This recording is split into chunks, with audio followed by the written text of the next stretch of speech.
Ikuti audisi online eSports Star Indonesia Season 3, eksklusif di GTV. Allah Subhanahu wa taala berfirman di dalam Al-Qur'an, "Wa ma asobakum mim musibatin fabima kasabat aydikum wa ya'fu an katsir." Dan apa-apa musibah yang menimpa kamu disebabkan oleh ulah tangan kamu, oleh perbuatan kamu.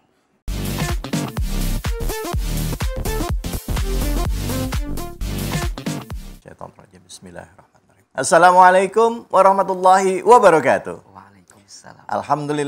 Alhamdulillahirabbil alamin. Assalatu wassalamu ala asrafil anbiya'i wa mursalin sayyidina Muhammadin wa ala alihi washabihi ajmain. Amma ba'du. Alhamdulillah pagi hari ini kita kembali lagi bersilaturahim dalam program Siraman Kolbu, Sejukan Hati. Dan tidak lupa mari pertama-tama kita panjatkan puji syukur atas kehadirat Allah Subhanahu wa taala Sang Rabbul Alamin. Tidak lupa kita berikan salawat dan salam kita kepada junjungan kita Nabi besar Muhammad sallallahu alaihi wasallam beserta keluarga, sahabat dan umatnya yang setia hingga akhir zaman. Di Siraman Kolbu seperti biasa pada hari ini kita menghadirkan guru-guru kita, hadir bersama kita Ustadz Danu dan juga hadir bersama saya pada pagi hari ini yang sudah ada di dalam studio Ustadz Hilman. Assalamualaikum warahmatullahi wabarakatuh Ustadz. Waalaikumsalam warahmatullahi wabarakatuh. Gimana udah David? Alhamdulillah sehat Ustadz. Alhamdulillah. Ustadz, Ya. Ustadz kan di dalam sehari-hari ya, mungkin juga pemirsa di rumah dalam beraktivitas sering menggunakan jalan raya. Kita dari rumah ke kantor ya kan, kita melihat juga perilaku orang-orang yang ada di jalan raya.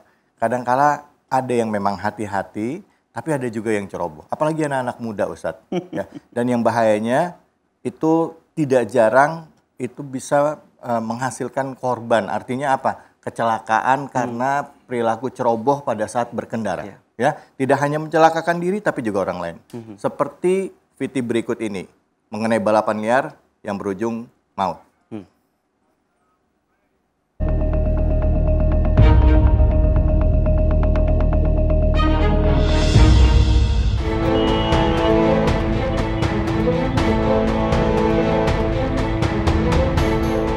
Seorang pemuda terkapar setelah sepeda motornya menabrak truk yang melaju dari arah berlawanan di Jalan Tiga Raksa, Kabupaten Tangerang, Banten. Warga enggan menolong lantaran sebelum tertabrak truk, korban menaiki motor secara ngebut dan ugal-ugalan. Korban pun baru dievakuasi setelah polisi datang. Dengan mobil polisi, korban kemudian dibawa ke rumah sakit. Peristiwa bermula saat korban yang mengendarai sepeda motor bersama dua sepeda motor lainnya melaju ugal-ugalan. Diduga, korban tengah beradu balap dengan teman-temannya. Saat berada di tikungan, tiba-tiba saja melaju sebuah truk pengangkut pupuk dari arah berlawanan. Korban yang tidak bisa mengendalikan sepeda motor akhirnya menabrak truk. Sementara itu, dua pengendara sepeda motor yang merupakan teman korban justru kabur meninggalkan korban saat kecelakaan terjadi. Saat ini polisi tengah menangani kasus ini. Dari Kabupaten Tangerang, Banten, Aimarani, iNews melaporkan. Ya, itulah pentingnya kesadaran pada saat kita berkendara ya, bahwa pada saat kita berkendara tidak hanya kalau kita ceroboh membahayakan diri kita, tapi juga bisa membahayakan orang lain juga. Ustadz, mungkin Ustadz bisa cerita sedikit tentang ini dan juga sambil melihat permasalahan ini dari sudut pandang Islam. Silakan Ustaz. Ya. Bismillahirrahmanirrahim. Assalamualaikum warahmatullahi wabarakatuh. Waalaikumsalam warahmatullahi wabarakatuh. Alhamdulillah wassalatu wassalamu ala Rasulillah la haula wala quwata illa billah. Udah David yang kita hormati dan juga yang kita muliakan, guru kita Ustadz Danu serta pemirsa Siraman Kolbu MNC TV yang dirahmati Allah. Semoga kita semua dalam keadaan sehat walafiat. Yang sedang sakit Allah sembuhkan, yang sedang sulit Allah mudahkan. Amin ya rabbal alamin. Amin. Tadi kita melihat tayangan ada tabrakan liar ya. Karena balapan liar akibat ya ugal-ugalan di jalan. Bicara tentang musibah yang terjadi, sejujurnya kan musibah itu ada disebabkan karena ulah kita juga. Allah Subhanahu wa taala berfirman di dalam Al-Qur'an, "Wa ma asobakum mim musibatin fabima kasabat aydikum wa ya'fu an katsir." Dan apa-apa musibah yang menimpa kamu disebabkan oleh ulah tangan kamu, oleh perbuatan kamu. Dalam ayat lain juga Allah sampaikan, wa ma asabaka min hasanatin faminallah wa ma asabaka min sayyi'atin famin nafsik. Dan apa-apa yang baik yang menimpamu itu dari Allah, dan apa-apa yang buruk yang menimpamu itu disebabkan karena ulah perbuatanmu sendiri. Maka belajar dari tayangan di atas, sebenarnya ini jadi renungan bagi kita. Ya. Harus lebih hati-hati, Ya. ya. Berperilaku harus benar-benar hati-hati, karena ternyata apa yang kita lakukan itu bisa berdampak terhadap apa yang akan kita timpa juga. Ya. Ya. Boleh jadi musibah, cobaan, ujian yang menimpa kita karena ulah perbuatan kita. Ya. Belum lagi nanti di akhirat. Ya. Di dunia sudah Allah tampakkan musibah-musibah kecil. Ya.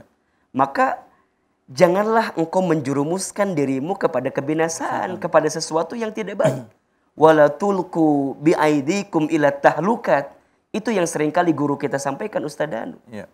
Disinilah kita benar-benar belajar untuk menata hati kita, menjaga diri kita, menjaga anggota tubuh kita agar tidak terjerumus kepada sesuatu yang mengundang musibah bagi kita. Ya. Maka artinya apa? Kalau hari ini ada di antara pemirsa yang mungkin sedang diuji, sedang diberikan musibah, coba bermuhasabah diri. Mungkin ada dosa yang pernah kita lakukan, mungkin ada kesalahan yang pernah kita lakukan. Boleh jadi di titik itulah kemudian Allah memberikan peringatan kepada kita atas perbuatan yang sudah kita lakukan. Maka nanti ya Nabi mengajarkan kepada kita, kalau kita lagi keluar dari rumah, jangan sampai lupa baca doa. Bismillahi tawakkaltu 'ala Allah, la haula wala quwata illa billah. Barang siapa yang keluar dari rumahnya membaca Bismillahi tawakkaltu 'ala Allah, la haula wala quwata illa billah, maka Allah berikan kepadanya 1, kecukupan, 2, keselamatan, dan 3, perlindungan. Maka belajarlah untuk lebih hati-hati dan menitik beratkan setiap perilaku kita lillahi ta'ala, hanya untuk Allah. Masya Allah, Masya Allah. Baik, terima kasih banyak Ustaz Hilman. Kita akan lanjutkan lagi dan nanti kita akan melihat permasalahan yang ada di sekitar kita. Setelah ini kita akan menyimak ya sebuah peristiwa yang fenomenal beberapa waktu yang lalu. Ada seseorang yang menemukan emas. Karena kejujurannya, apakah buahnya manis? Ya. Di sini, di Siraman Kolbu, Sejukan Hati. 97 gram itu bukan berat yang ringan ya. Artinya luar biasa dibutuhkan kejujuran oleh seseorang untuk mau memberitahukan kepada atasannya bahwa ada barang yang tertinggal. Silakan, hikmahnya apa Ustaz dari peristiwa ini? Masya Allah, iya, udah David dan pemirsa, di tengah kondisi saat ini, jujur itu mahal sekali gitu ya. Betul Ustaz. Jarang gitu. Iya. Ada orang yang bisa menghadirkan kejujuran dengan sangat luar biasa. Betul. Dan sikap jujur ini adalah sikap yang sangat terpuji.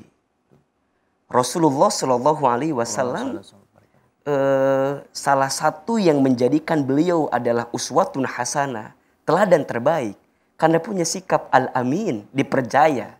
Bahkan dari karakternya adalah karakter yang siddiq, karakter yang amanah. Maka bicara tentang kejujuran, Rasulullah Shallallahu Alaihi Wasallam mengingatkan kepada kita, alaikum bisidqi, fa inna sidqa yahdi ilal birri, fa innal birra yahdi ilal jannah. Hendaklah kalian jujur, karena sesungguhnya kejujuran itu mengantarkan kebaikan, dan kebaikan itu mengantarkan kepada surga. Kejujuran akan menghadirkan kebahagiaan. Sedangkan kebohongan hanya akan menghantarkan kesempitan dan kesulitan. Maka belajarlah dari tayangan tadi untuk senantiasa menghadirkan kejujuran, karena buahnya pasti kebahagiaan. Buahnya pasti kebaikan. Kalau dia tidak mendapatkan di dunia, mungkin nanti Allah akan siapkan di akhirat. Bukankah kita pernah mendengar ada satu kisah ya? Seorang ulama kalau tidak salah, seorang ulama ini dilahirkan dari orang tua yang jujur. Dikisahkan seorang namanya Mubarak. Mubarak ini punya profesi menjaga kebun kurma. Menjaga kebun kurma. Satu kali majikannya datang. kemudian meminta Mubarak untuk mengambil kurma yang paling enak di kebun itu. Ya. Apa jawaban Mubarak ketika itu? Wahai majikanku, bukannya aku tidak mau menuruti perintahmu, tapi aku tidak tahu di kebun ini kurma mana yang paling manis. Masya Allah. Majikannya kaget. Kok bisa? Kamu kan yang nungguin kebun ini. Apa jawaban Mubarak? Aku hanya punya tugas menunggu kebun. Aku tidak ingin mencicipi kurma di sini, karena itu bukan tugasku. Allahu Akbar. Apa yang terjadi? Majikannya terpesona dengan sikapnya Mubarak. Apa kata majikannya? Wahai Mubarak, aku punya seorang gadis yang selama ini banyak orang yang melamar putriku ini gitu. Tapi aku belum mengizinkan dan putriku belum mau dengan lamaran itu. Bagaimana kalau aku tawarkan putriku kepadamu? Singkat cerita, putrinya mau. Putrinya mau. Apa kata Mubarak? Aku kan seorang penunggu kebun saja, tidak mungkin putrimu mau. Tapi ternyata dengan izin Allah akhirnya berjodoh. Apa yang terjadi?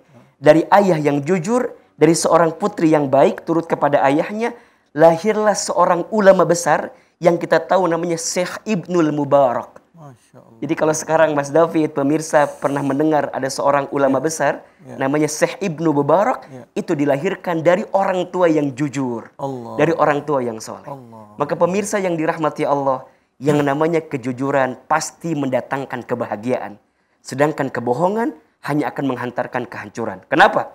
Karena orang yang berbohong hanya akan sibuk menutupi kebohongan-kebohongannya. Berarti apa? Sibuknya hanya nutupin kekurangan. Sedangkan orang yang jujur akan mendapatkan balasan kebaikan dari Allah Subhanahu wa Ta'ala. Allahu Akbar, Allahu Akbar. Pagi hari ini kita belajar tentang kejujuran yang luar biasa ya Ustaz ya.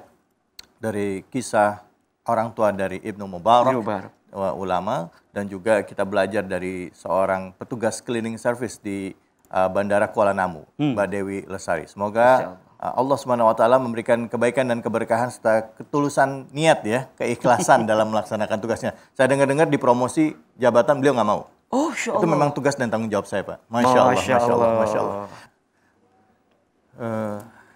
Innalillahi wa inna ilaihi raji'un. Ini berat banget Ustaz saya berita ini Ustaz ya. Artinya seorang yang begitu marah akhirnya melakukan hal-hal yang semuanya tadi membunuh bayi lagi Ustaz ya. Iya. Iya. Ini hikmahnya udah David dan pemirsa. Kenapa dalam agama kita diperintahkan untuk berlemah lembut ya. Untuk mencintai dengan penuh kasih sayang. Rasul menyampaikan kepada kita, irhamu man fil ardi yarhamukum man fis sama.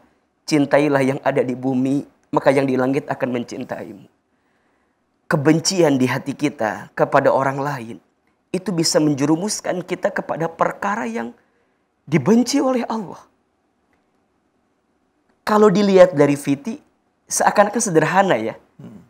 Tetangga minta air, kemudian gak dikasih, jadi marah begitu. Walaupun boleh jadi kalau saya menganalisa, sebelum ini mungkin ada hubungan antara tetangga ini mungkin gak baik juga. Sehingga menghadirkan perkara yang kita lihat dalam tayangan tadi gitu. Maka banyak hikmah yang bisa kita potret sebenarnya. Yang pertama, bagaimana Islam mengajarkan kita untuk menjaga hubungan dengan tetangga kita. Man kana yu'minu billahi wal yaumil akhir falyukrim jarahu. Barang siapa yang beriman kepada Allah dan beriman kepada hari akhir, maka hormatilah tetangganya, kan gitu. Tetanggamu. Nah, ini poin pertama. Maka belajarlah untuk menghormati, menghargai tetangga kita. Memuliakan tetangga kita. Karena itu bisa mendatangkan kebaikan untuk kita. Kemudian yang kedua, jangan menghadirkan sikap gegabah untuk langsung marah pada persoalan yang mungkin menyakiti perasaan kita. Iya kan? Berkali-kali guru kita mengingatkan kepada kita. Belajar memaafkan. La taghdab walakal jannah. Jangan marah. Itu kan yang Ustaz Danu sering ingatkan kepada kita. Mau minta maaf, mau maafkan kesalahannya. Karena ini yang akan jadi sumber nih kalau kita nggak maafin orang, kalau kita menghadirkan sikap kemarahan, ini yang mengundang hal-hal buruk datang ke kita. Coba tadi, bayi yang tidak tahu apa-apa sedang tidur di ayunan, karena ada kemarahan di hati, dibunuh oleh orang itu. Na'udzubillahi min dzalik. Ini harus jadi cerminan bagi kita. Maka siraman kolbu setiap pagi mengingatkan kepada kita untuk menata hati, untuk melembutkan hati. Jangan mudah marah, belajar memaafkan. Marah itu tidak akan pernah menyelesaikan masalah. Justru masalah itu akan makin melebar, makin bertambah ketika dihadirkan dengan kemarahan. Maka belajarlah untuk wal kadhiminal ghaidha wal afina 'anil nas. Menahan marah dan memaafkan orang lain. Insya Allah orang yang hatinya lembut akan bisa menghadirkan kebaikan di dalamnya. Amin. Tapi kalau hatinya yang keras, maka dia akan menghadirkan sikap-sikap yang menjerumuskan dia pada perkara yang dibenci oleh Allah Subhanahu wa taala. Kalau bicara membunuh, jelas sekali hukumnya. Ya. Barang siapa yang membunuh satu orang manusia, maka seakan-akan dia membunuh seluruh manusia. Ya. Tapi sebaliknya, barang siapa yang menjaga kehidupan manusia, maka seakan-akan dia menjaga seluruh manusia. Masya Allah. Allahu Akbar, Allahu Akbar. Begitu mulianya ajaran yang diajarkan oleh Rasulullah Sallallahu Alaihi Wasallam yang kadang-kala sering kita baca tapi kita jarang mempraktekkan. Artinya kita sibuk untuk menghafal tapi jarang mengamalkan dalam kehidupan kita sehari-hari. Masya Allah. Ya. La taghdab, jangan marah, ya kan? Insya Allah kalau kita bisa menjaga diri kita tidak marah, banyak memohon ampunan kepada Allah, tidak menyesali hidup ini, tapi justru terus melakukan introspeksi diri, insya Allah hidup kita akan lebih baik lagi ke depannya. Sambil memohon petunjuk dan perlindungan dari Allah Subhanahu Wa Taala.